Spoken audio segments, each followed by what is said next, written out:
Hi everyone, so today we're going to be talking about drawing subjects that are yellow in color. Now yellow is a notoriously difficult color that many artists struggle with. It's one of the points that artists really find challenging is to add vibrant shadows which are not muddy, not too dark, yet not too light.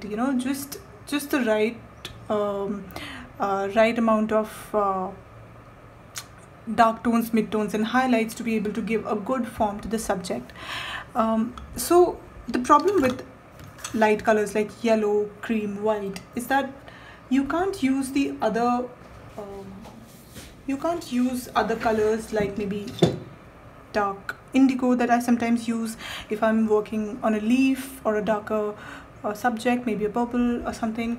I'll use a dark indigo, I'll use a dark sepia, but none of these colors work very well with lighter colors like yellow or white because they are too dark.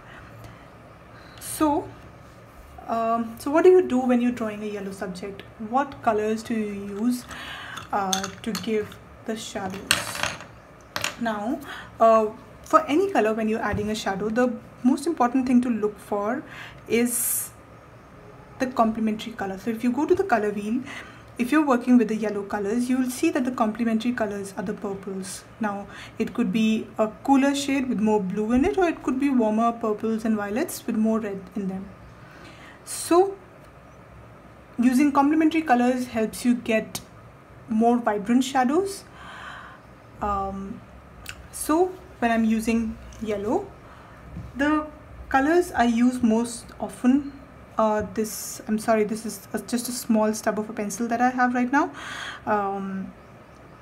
is light magenta. This is Polychromos 119. There are other colors, of course, that I might use depending on the subject. There is this manganese violet, which also works well. There are cooler bluer shades as well, like for example there is this Derwent Artist Light Violet, which I found in some subjects works really well. So depending on the subject that you are working on, different shades of violets and purples might work. Now sometimes yellow subjects also have this grayish greenish shadow. In that case, I sometimes like to use like a light gray, maybe a warm gray, maybe up to warm gray 3 or cold gray 3, but an earth green 172, this is Polychromos again, also works really well. It does both the work of a gray and a green, so it works really well for subjects which have a greenish shadow, yellow subjects which have a greenish shadow. So for example, if you think of a pear, it sometimes has these greenish shadows.